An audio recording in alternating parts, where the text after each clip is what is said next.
Ninguém anda de moto?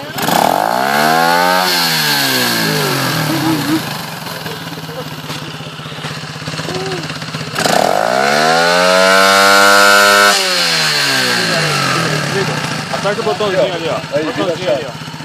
Aperta o botão aí. Isso, aperta pra baixo.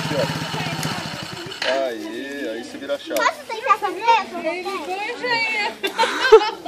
Tem que ligar a moto. Rafinha. Rafa, o que você vai fazer? Ela quer acelerar um pouco.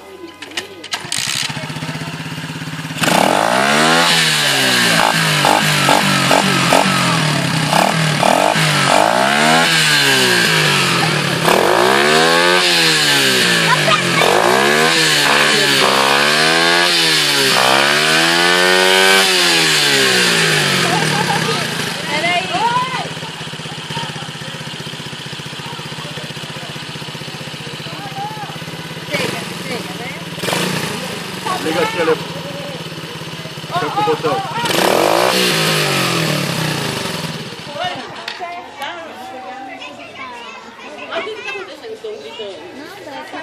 Passando os cabos dos carros aí. Ó, Marcelo. Não vai conseguir ligar, não. Olha. A moto vai estar em cima de você. Olha que filho da mãe. Olha, ó, tem que ir aqui, ó. Ficar em pé aqui, ó. Pisa aqui, assim, ó. Fazer assim, ó. Aí você vem com o pé aqui, ó. Ai, desculpa. Entendeu? Quero ficar em pé. Fica em pé. Vai, força. Vai. Espera que eu vou pegar um prato de feijoada pra você, que você não comeu, não. Vai, puxa com força, vai. Quer jogar?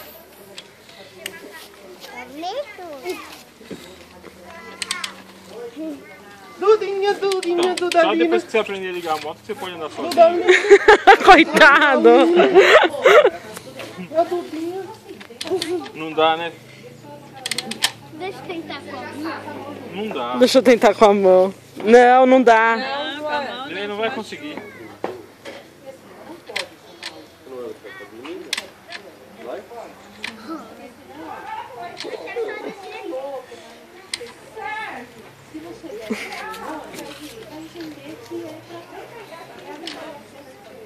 Acho que você não pode ter uma moto ainda. Ainda não tá na hora. Você não consegue ligar, nem ligar ainda.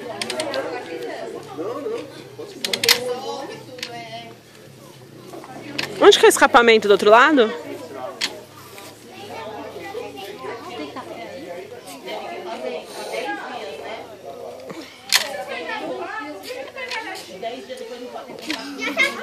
Melhor não, né? Chega.